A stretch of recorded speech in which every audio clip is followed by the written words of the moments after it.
अंतरराष्ट्रीय युवा विद्वान, जैन दर्शन में यूनिवर्सिटी टॉप व गोल्ड मेडलिस्ट, जैन सिद्धांत एवं न्याय विषयों को सरलता से समझाने वाले, यूएसए, इंग्लैंड, ऑस्ट्रेलिया आदि अनेक देशों में जैन धर्म की महती प्रभावना करने वाले, पंडित टोडरमल पुरस्कार, युवा विद्वत रत्न आदि अनेक पुरस्कारों से सम्मानित मूर्धन्य विद्वान डॉक्टर संजीव कुमार गोधा जयपुर द्वारा जानिए धर्म का मर्म।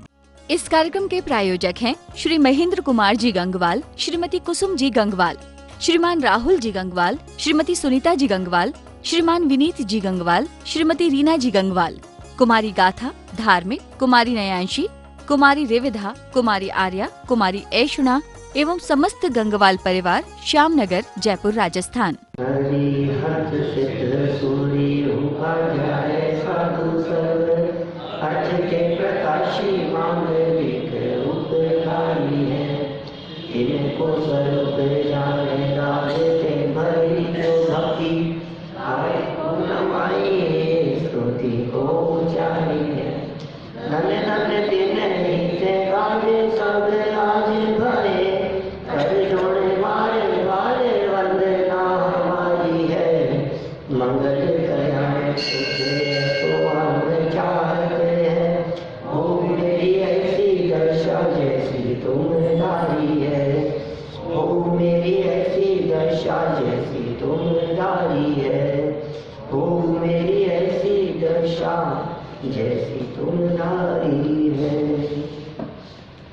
क्षत्र चूड़ामणि नामक ये ग्रंथ और यहाँ जीवंदर कुमार, गंधर्व दत्ता, गुणमाला वगैरह से सभी से मिल लिए और राज्य पद की प्राप्ति की भावना से इन्हें भी छोड़कर पुनः योजना के लिए बाहर निकल गए।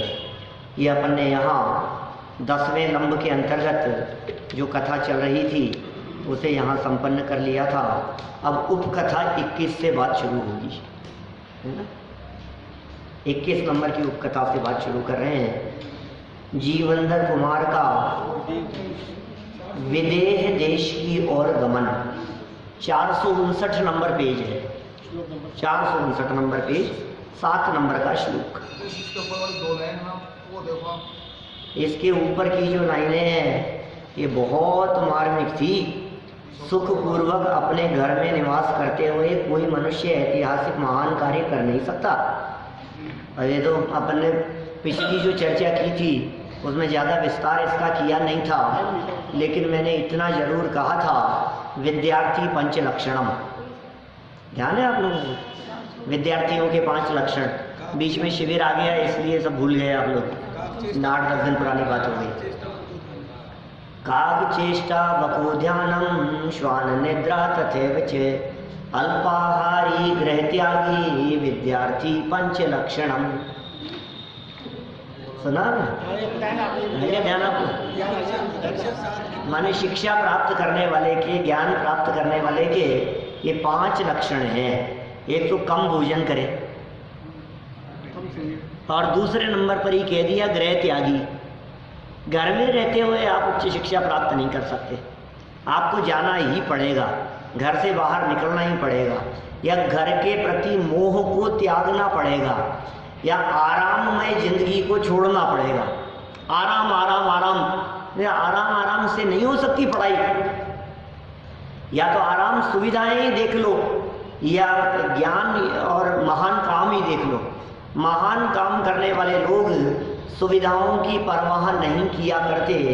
यह बात यहाँ इस पिछले श्लोक के विशेषार्थ में कही गई थी। हमने पिछला देखा था और आप लोग बहुत गहराई से इस लाइन के बारे में विचार चिंतन करें, लेकिन मुझे मालूम है आप लोग नहीं करेंगे, क्योंकि आप ये कहेंगे हमें कोई ऐतिहासिक महान काम करना ही नहीं है।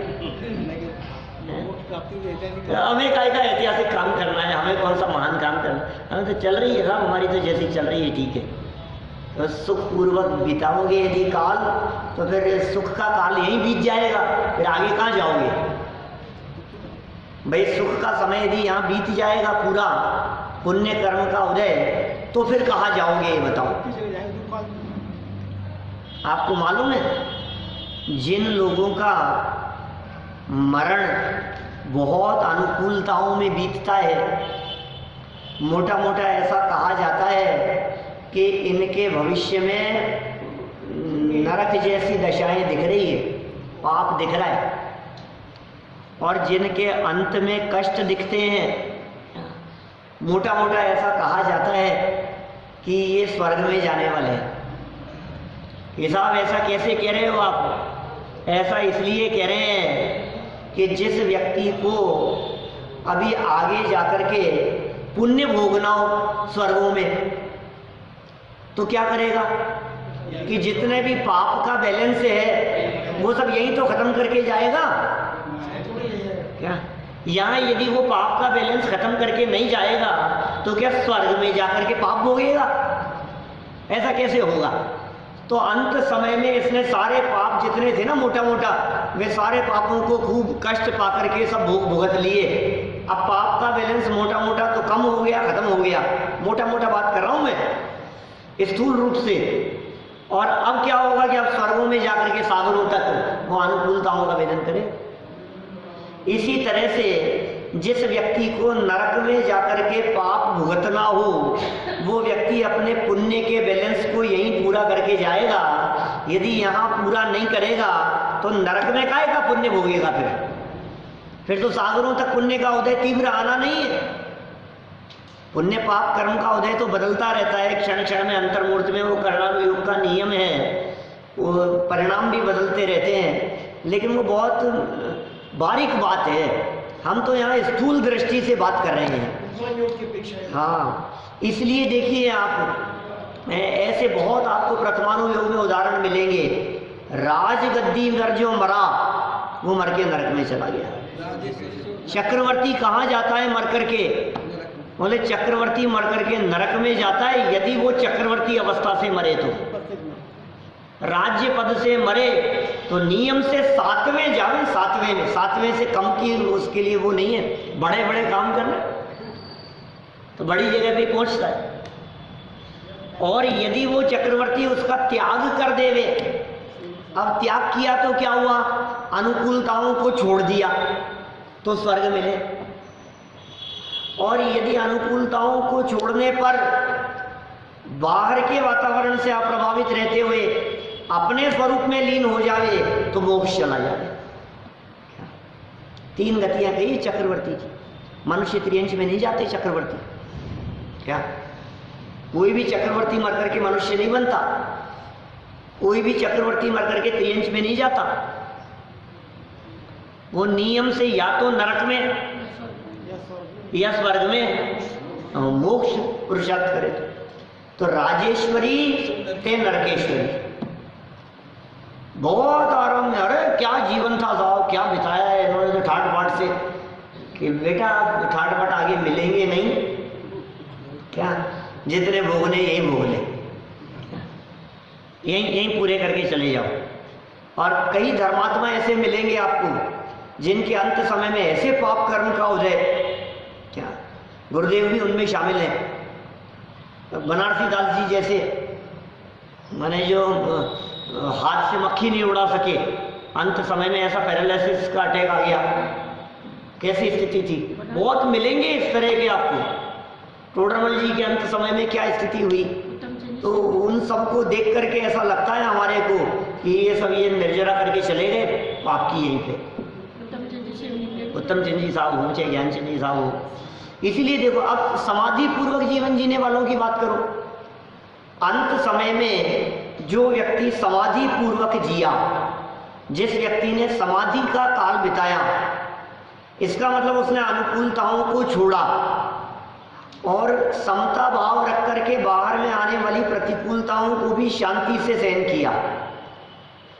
ये हुआ ना, तो नियम से स्वर्ग की प्राप्ति होगी, उसे देवगति के अंदर जाए। समाधि पूर्वक मरण क्या है?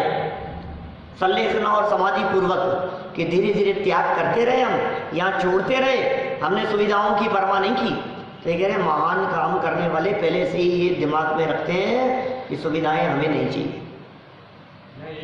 ऐतिहासिक मान करते हैं उसको, अगर अपन शुद्धों के ऊपर लीन करूँ ऐतिहासिक मान कार्य दृष्टि में रह के नहीं हो सकता। सही सही बात है। दीक्षा लेगा, मोक्ष की प्राप्ति करेगा, तो ये जो काम है, ये काम करने वाला है, ये करेगा आगे। आपने तत्व निर्णय कर लिया तो हो गया, इसके अलावा और कुछ है भी नहीं अपने हाथ में। क्या बाकी फिर संयम, वैराग्य, ये सब काम तो अपने आप होते हैं, जो भी बाहर में परिस्थिति जन्य दिखाई देंगे।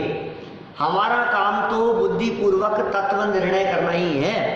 टोडरमल जी ने 9वें अध्याय में, 7वें अध्याय में भी ये बात बहुत प्रबलता से लिखी है कि हे जीव, तेरा काम तो बुद्धि पूर्वक तत्व निर्णय करना ही है, इसके अलावा दूसरा तेरा कोई काम नहीं। कि साहब क्या करें हम, आप बता दो। हम बता रहे हैं रोजाना, इतने रोज करते क्या है यहाँ पे, इन्हें फिर भी आप बता दो। अरे क्या बताएं, रोज तो बता रहे हैं, इन्हें आपने बताया नहीं कि तूने ध्यान से सुना नहीं।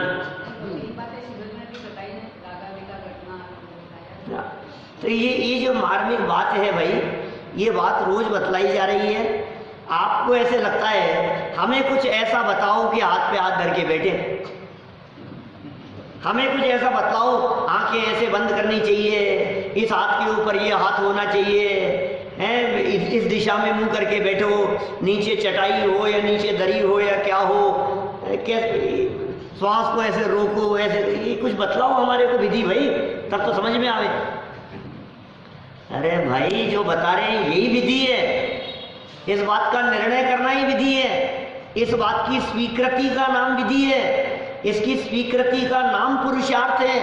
स्वीकृति में पुरुषार्थ लगता है, इसमें ताकत लगती है, बात जचती नहीं है, बात जचे, इसमें मेहनत लगेगी। जच नहीं रही है साहब, जच नहीं रही है साहब, जचती तो है, ये तेरी जवान से ही दिख रहा है, ढीला पोला बोल रहा है, जचती तो है, लेकिन किंतु परंतु कह करके बात बदल देता है। ये मूल बात है, प्रयोजनभूत बात, टालना चाहता है, बिल्कुल टालना चाहता है, ये गली निकालना चाहता है।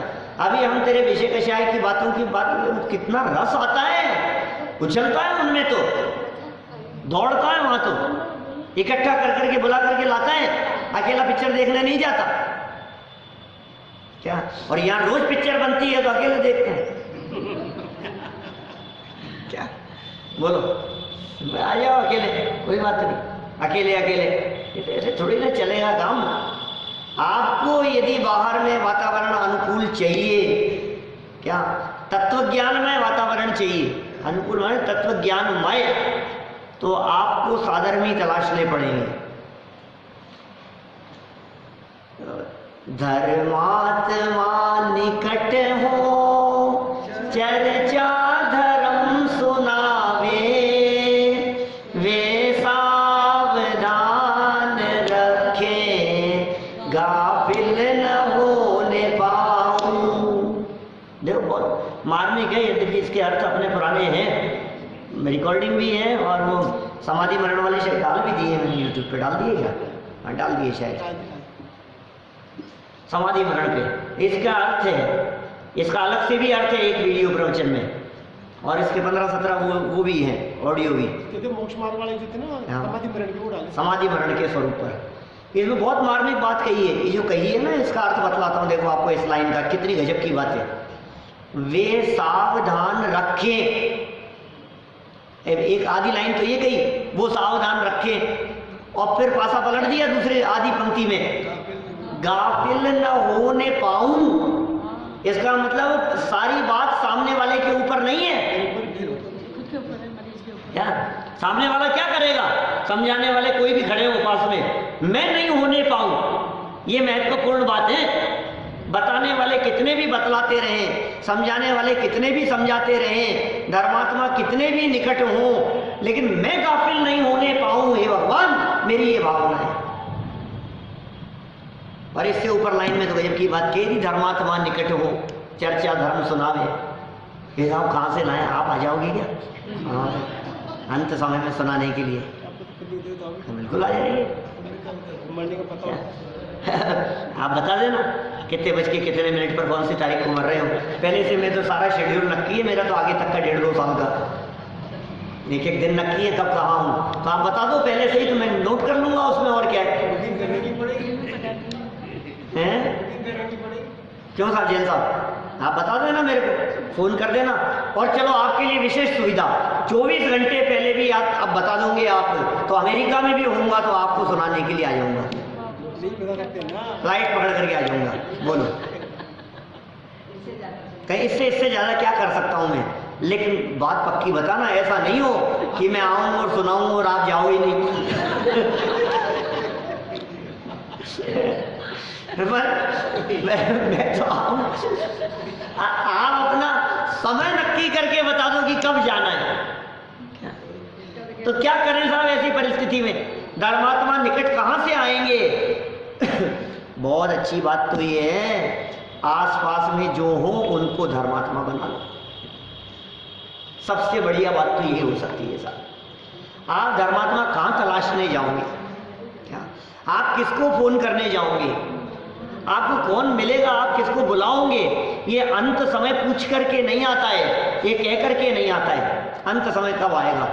तो धर्मात्मा निकट हो, चर्चा धर्म सुनावे, ये बात कहाँ बनेगी? कि ये बात तभी बन सकती है सही रूप में जब आपके हस्बैंड, आपकी वाइफ धर्मात्मा हो, आपके बच्चे, आपके बहुएं धर्मात्मा हो, आपके परिवार वाले, आपके भाई, आपकी बहन, पुत्रियां धर्मात्मा हो, क्योंकि अंत समय में वही रहेंगे आपके साथ में। हो सकता है रात को 11 बजे आपका स्वर्गवास हो सकता है सुबह 7 बजे हो, तो कोई जरूरी थोड़ी ना आपको कोई धर्मात्मा कब मिलेगा। आधी रात को हो तो कौन मिलेगा? तबीयत खराब हो गई है, पत्नी बगल में है, तो कोई सुना देगी आपको, नमोकार मंत्र सुना देवे, कोई चर्चा सुना देवे। अरे क्या आकुलता करते हो तुम, तो देह से भिन्न ज्ञाय का आत्मा हो, इतनी बात कह देवे तो ये तो बात अपना तो काम हो गया, और क्या है। आयुष्य में घटने को भी मतलब खुद का निर्णय पक्का हो तो आयुष्य में बिल्कुल बिल्कुल सब काम हो सकता है। इसलिए भाई यहाँ जैन धर्म का मार्ग ये परतंत्रता का मार्ग नहीं है, ये तो स्वाधीनता का मार्ग है। क्या यहाँ किसी की पराधीनता नहीं है। अब कहाँ देख रहे हो आप? किस किस की तरफ देखोगे आप? अपनी तरफ देखो, ये कह रहे हैं। इसलिए सुविधाओं को छोड़ो, दृष्टि सुविधाओं की तरफ मत दो। क्या जो अपनी परिणति में संस्कार है उसकी तरफ ध्यान दो। अपन कहते हैं बच्चों को सुविधाएं देने में लगे रहते हैं, अपन को कष्ट नहीं पावे, कष्ट परेशान नहीं। अरे बच्चा परेशान भी आएगा, अरे बच्चा अपन तो कैसे भी जी लिए, बच्चा कष्ट नहीं पाना चाहिए। बच्चे को अच्छी से अच्छी सुविधाएं फैसिलिटी देना। सुनो, इस गलत फहमी में मत रहना। संस्कारों के बिना सुविधाएं पतन का कारण है। बड़े पंडित जी साहब का वाक्य है, पोस्टरों में मिलता है कि संस्कारों के बिना सुविधाएं पतन का कारण है। क्या कहाँ हैं आपके बच्चे पोते? बोलो, पोते पोतियां? नहीं, कोई बात नहीं है, वो थोड़ी ना समझेंगे, उनके लिए नहीं है, वो तो हमारी उम्र में आएंगे तो आपकी जैसी उम्र मिलेगी उनको, क्या पता क्या होगा, क्या कौन सी दिशा में जा रहे हैं। बच्चा आना चाहिए घर का। क्या एक एक बच्चा आना चाहिए। हमें तो दिखते ही नहीं है यहाँ, कोई ऐसे दिखते ही नहीं है। या तो हमारा परिवार दिखता है या विजय अंकल का परिवार दिखता है, बस दो ही परिवार दिखते, जहाँ सब मिलकर के आते। घर का कोई सदस्य बचना नहीं चाहिए। हाँ, आपका परिवार आता है पूरा। निहाल जी साहब तो बहुत दूर से आते हैं। मारे आप संभालिए, आपकी जिम्मेदारी है। अरे साहब आते नहीं है, अरे साहब सुनते नहीं है। अरे सुनो भाई, आप भी उनकी सुनो।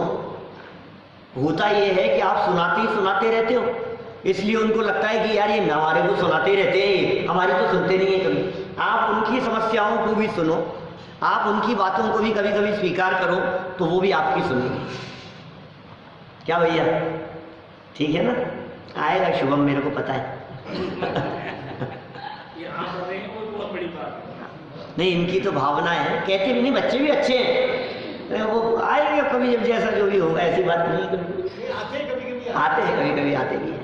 चलो कोई बात नहीं, हम तो यहाँ बात कर रहे हैं आगे। उपकथा 21 शुरू करते हैं। ये तो बीच में बात आ गई थी इस बात से कि सुखपूर्वक घर में निवास करना छोड़ो, थोड़ा सा आलस त्यागो। सोते रहते घर में सोते रहेंगे, 9 बजे तक उठेंगे, लेकिन ये नहीं कि यहाँ करके पूजन कर ले, यहाँ मंदिर आकर के प्रवचन सुन ले, स्वाध्याय कर ले, कुछ चर्चा, सोते रहेंगे। अरे गुरु इतनी जल्दी रात को तो सोते 12-1 बजे, इससे पहले तो सोते नहीं।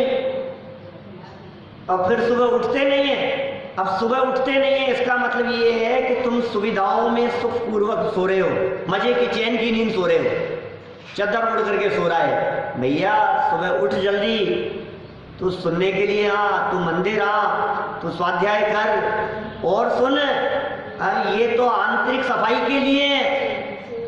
बाहर से भी यदि तुझे शारीरिक स्वास्थ्य चाहिए तो सुबह जल्दी उठ करके थोड़ा सा घूम, थोड़ा सा टहल, सोते मत पड़ा रहे इतना देर तक।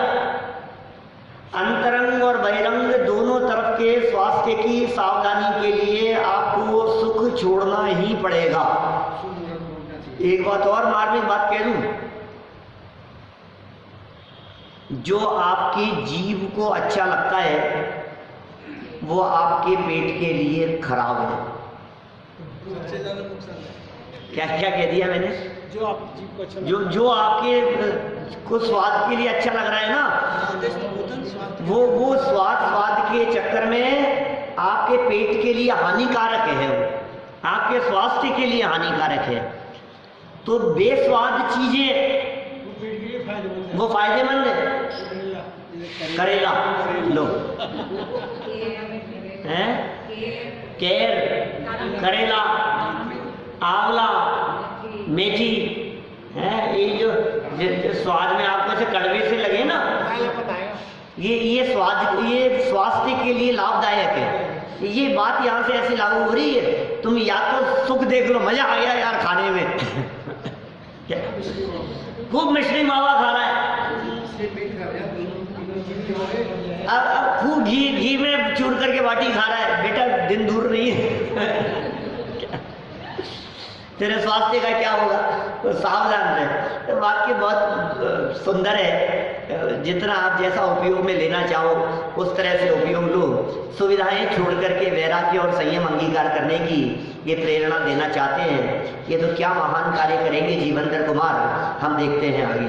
देखिए जीवनधर कुमार का विदेह देश की ओर गमन। विदेहाख्ये ततो देशे धरण्यास्ति लघुगमां तिलकांत धरण्याख्यां राजधानी मशीश्रयत्।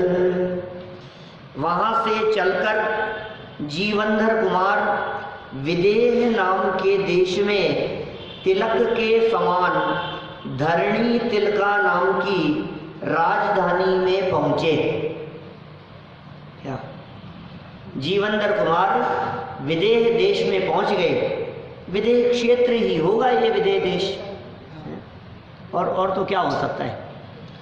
और वहां तिलक के समान धरणी तिलका नाम की राजधानी उस देश की, वहां वे पहुंचे।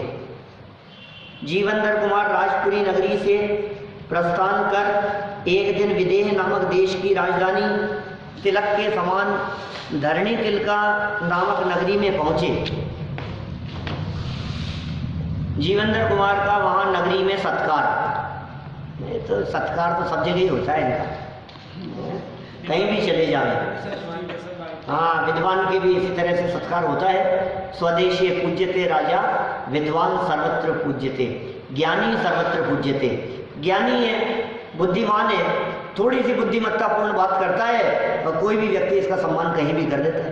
अरे साहब हमें, अरे आप क्या परिचय, आप कहाँ से, आपकी बातों से लग रहा है आप साधारण व्यक्ति नहीं हो, तो तुरंत व्यक्ति भागते हुए देने लगती है, सम्मान हो जाता है। देखिए महिता मातुले नात्र विदेहादि वपुभुजा भागीनेयो महाभागो मय्यम केनन मय्यते। यहाँ विदेह देश के स्वामी राजा, इनके मामा ने इनका बड़ा आदर सत्कार किया। भांजा आया है आज तो, क्या निश्चय से पृथ्वी में भाग्यशाली बहन के पुत्र अर्थात भांजे का कौन आदर नहीं करता। क्या आपकी बहन के पुत्र आपको बहुत प्रिय होते हैं और बच्चों को भी मामा बहुत प्रिय होते हैं। क्या मामा को भांजे और भांजों को मामा, ये बहुत प्रिय होते हैं। और उसमें भी भांजे यदि कोई योग्य हो तब तो मामा का स्नेह बहुत ही बढ़ जाता है। भांजे यदि किसी पद पर हो महान हो तब तो मामा बहुत प्रेम करने लगते हैं। क्या शकुनी मामा जैसे? सारे मामा शकुनी नहीं होते भाई। यहाँ जीवनधर कुमार के मामा तो बहुत विशेष हैं और भाग्यशाली भी हैं उनके भांजे। सरल अर्थ देखिए, धरणी तिलका राजधानी में विराजमान राजा गोविंद राज मामा थे, हमें मालूम है पहले से, पहले आई थी चर्चा।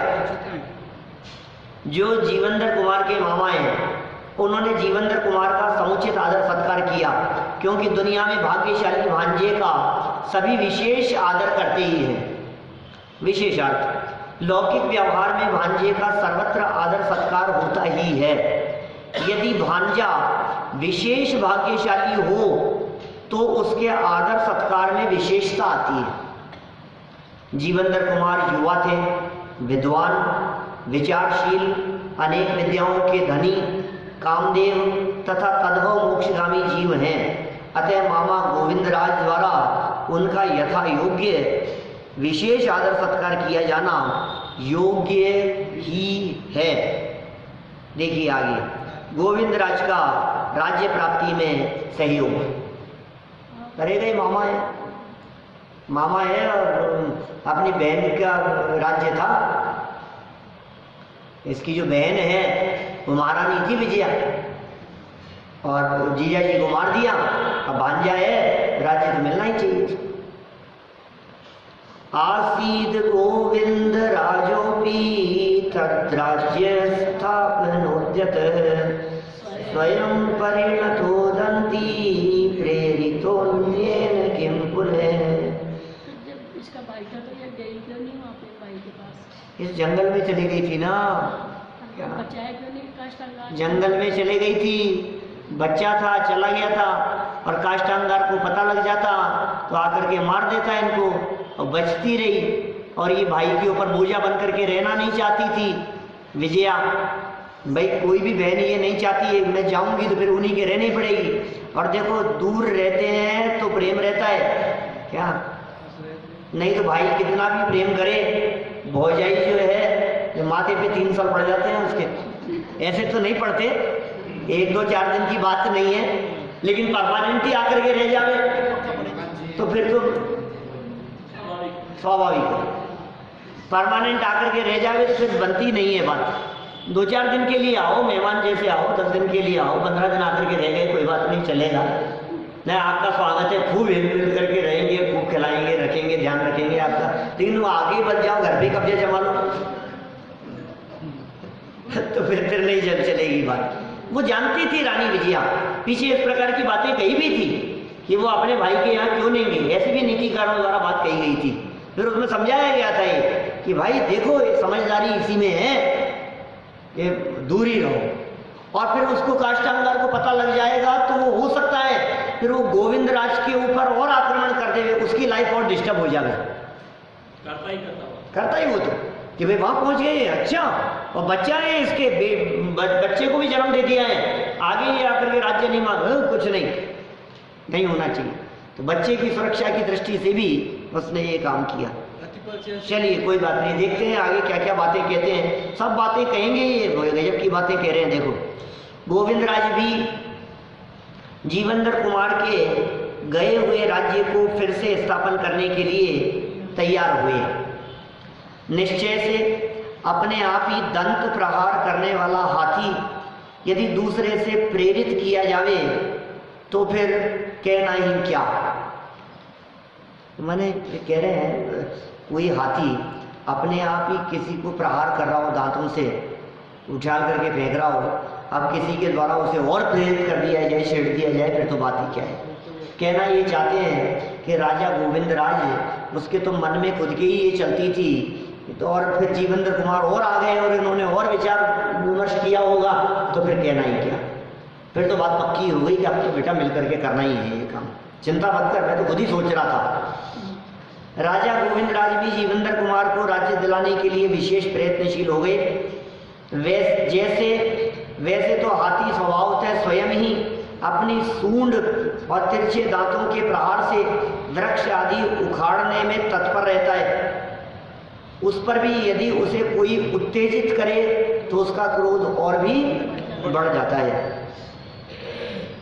मदोन्मत्त हाथी के समान राजा गोविंदराज शक्तिशाली तो है ही, वह स्वयं अपने प्रिय भांजे जीवंदर कुमार का राज्य दुष्ट काष्ठांगार से छीनने के पक्ष में थे ही, स्वयं ही इस पक्ष में थे कि वो काष्ठांगार से वापस राज्य छीन लेंगे। जब जीवंदर कुमार ने उनसे अपने राज्य की प्राप्ति के लिए सहयोग की अपेक्षा की तो वे इस महत्वपूर्ण कार्य के लिए तुरंत तैयार हो गए। राजा तो चाहिए, सेना चाहिए, अभी वो भी तैयार हो गया है, ससुराल वाले भी तैयार हैं सारे, जिनको सिखाया था ना धनुष विद्या वगैरह में सब निपुण किया था पीछे, वो भी सब तैयार है। दोस्तों की तैयारी हो गई है पूरी, और ये राजा गोविंदराज जो मामा है ये और मिल गए हैं। पूरी की पूरी रणनीति तैयार हो रही है, युद्ध की सेना तैयार हो रही है। भविष्य में सफल होने वाले कार्य में सहयोग करने की भावना सबकी सहज ही होती है। देखो आप कहते हैं ना, डूबते को कोई सहारा नहीं देता है, क्या तैरते को सब सहारा देते हैं। जो सफल हो रहा हो उसके सब साथी बन जाते हैं, जिसकी नैया डूब रही हो सब दूर हटते चले जाते हैं। ये जीवंदर कुमार सफल हो रहे हैं तो धीरे धीरे सफलता में सब साथी बनते चले जाएंगे। आप देख लीजिए, आप यदि सफल इंसान हैं, आप यदि सफल व्यक्ति हैं तो सब आपके साथ खड़े हैं कंधे से कंधा मिलाकर, और आप यदि असफल हैं तो सब साथ छोड़ देंगे। ऐसा ही होता है। देखिए, इस न्याय के अनुसार जीवंदर कुमार अपने पिता का राज्य प्राप्त करने में सफल होने वाले हैं। यह जानकर भी राजा गोविंदराज ने सहयोग करना प्रारंभ किया। अब ये ऐसी बात और कह रहे हैं, नहीं तो मामा भी मुंह फेर लेते क्या भाई साहब, उसको दिख रहा है बहुत होनहार है, योग्य है और ये लेगा, प्राप्त कर लेगा। हाँ मैं तेरे साथ हूँ बेटा, चिंता मत कर, करेंगे भी सहयोग। जिसका पुण्योदय रहता है उसको सब लोग सहज सहयोग करते हैं। वास्तव में सारा खेल तो उदय का है, पुण्य पाप कर्म के उदय का खेल है भाई साहब। सारी गणित घूम फिर करके यहाँ आकर के आ जाती है। तो ये वस्तु स्वतंत्रता का विचार करो, क्रमबद्ध का विचार करो, या फिर ये उदय का विचार करो, इसके अलावा चौथी बात मिलेगी नहीं आपको। पुण्य का उदय, बस ये उदय जिसका अच्छा है, अब उसको क्या चीज चाहिए बतलाओ। सारी अनुकूलताएं मिल जाती है। जहाँ उदय अच्छा है वहाँ सब अच्छे हैं, जहाँ उदय खराब है वहाँ अपने बच्चे भी खराब हैं। हाँ, शरीर काटने को दौड़ता है, लेटता है तो लेटा नहीं जाता है, कांटों की तरह बिस्तर चुभते हैं।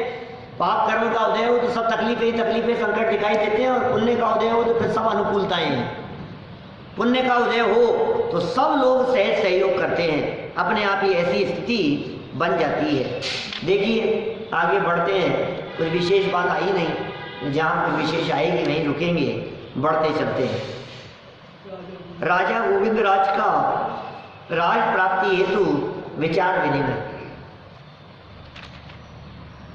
मंत्रिभिर्मंत्रशालायां मंत्रयामास मंत्रवित् नैय मंत्रं विनिश्चेयं निश्चिते चन मंत्रणम। मंत्र के जानने वाले राजा ने मंत्रशाला में मंत्रियों के साथ सलाह की। कैसे अलंकारिक भाषा का प्रयोग करते हैं। मंत्र के जानने वाले मंत्रशाला मंत्रियों के साथ सलाह। निश्चय से विचार विमर्श बिना किसी भी कार्य का निश्चय नहीं करना चाहिए, और विचार विमर्श करके निश्चय हो जाने पर फिर विचार विमर्श नहीं करना चाहिए। दोनों बातें कितनी गजब की बात कह दी। ये कहता हूँ ना मैं बार बार, ये नीतिकारों की नीतियाँ दे दे करके आर्ट ऑफ लिविंग सिखाते रहते हैं, जीवन जीने की कला सिखाते रहते हैं। बिना विचारे जो करे सो पीछे पछताए, काम बिगाड़े आपनो जग में होत हंसाए। कोई भी काम करो विचार करके करो, कोई भी काम करो आपस में बैठ करके विचार विमर्श करके करो। विचार विमर्श करके निर्णय करो। बिना विचार किए हुए किसी भी बात का निर्णय नहीं। कहते ना, पांच पंच मिल कीजिए काजा, बिगड़े काम न आवे लाजा। पांच पंच मिलकर के काम किया, कोई बात नहीं, सब मिलकर के करो विचार विमर्श करके। और एक बात कह दी, अब निर्णय हो जावे, निर्णय कर लिया तो बोले अब विचार विमर्श मत करना दोबारा, अब पूरी ताकत से उस काम की सफलता में अंजाम दो। इस कार्यक्रम के प्रायोजक हैं श्री महेंद्र कुमार जी गंगवाल, श्रीमती कुसुम जी गंगवाल, श्रीमान राहुल जी गंगवाल, श्रीमती सुनीता जी गंगवाल, श्रीमान विनीत जी गंगवाल, श्रीमती रीना जी गंगवाल, कुमारी गाथा, धार्मिक, कुमारी नयांशी, कुमारी रेविधा, कुमारी आर्या, कुमारी ऐशुना एवं समस्त गंगवाल परिवार, श्यामनगर, जयपुर, राजस्थान।